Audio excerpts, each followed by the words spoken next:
behin fluizin deskargatuta, hasiko gara pneumatikako praktikekin.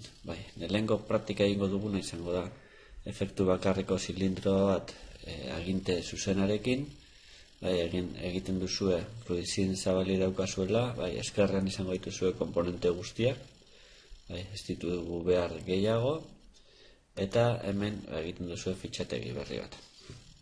Nahiko erraza da erabiltzea, nahi baduzue eman aldiago izenburu bat, orduan insertar testo, hemen jarriko dugu, esan duguna ez, azkenean, lehenengo praktika hau,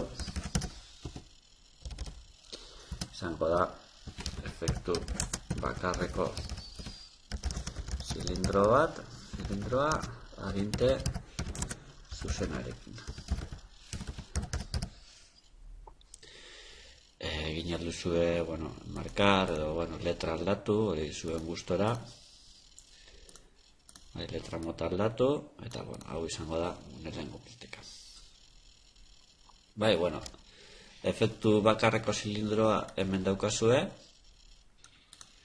efektu bakarrekoa da, azkenean daukalako aire sarrera bat, bakarrik, eta itzulera egingo du malgukiarekin. Gero, martxan ikusten duzuenean argiago ikusiko duzu.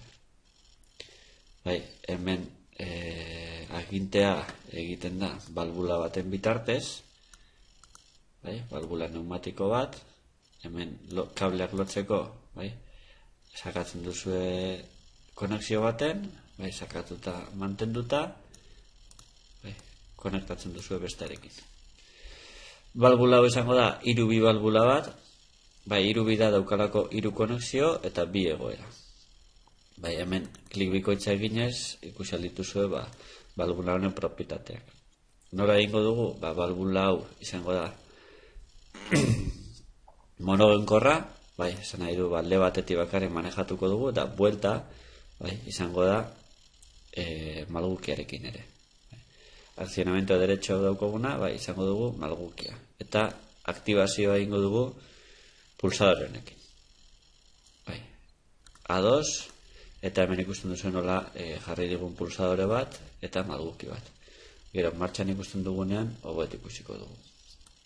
Eta falta zaiguna da, aire iturria, aire konprimituko iturria dela 3 kitxo hau, hau azkenean izango da kompresoretik datorren airea.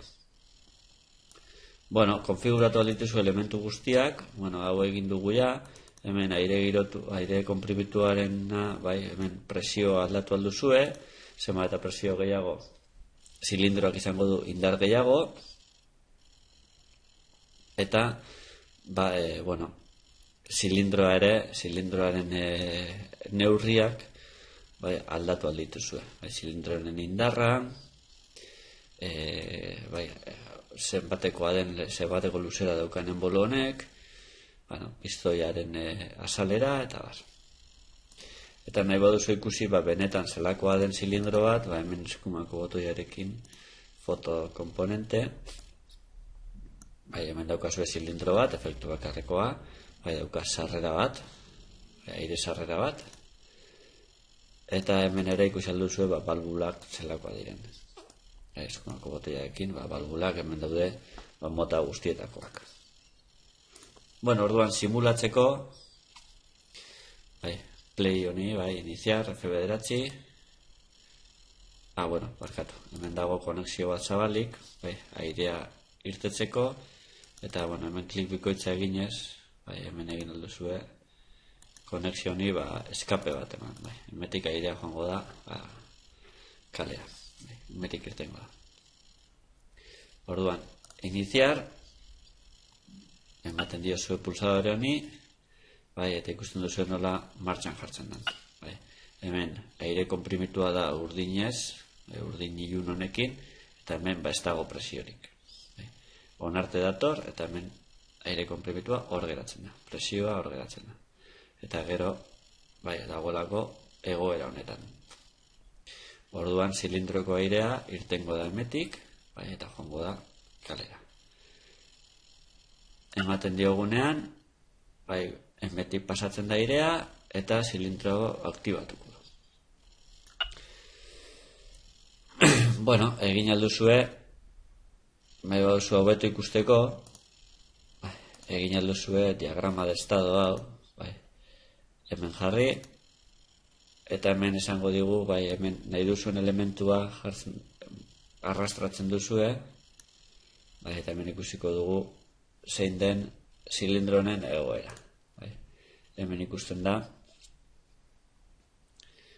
play honekin, ematen diot pulsadoreari, eta zilindroa joango da 0-tik 50 milimetrora.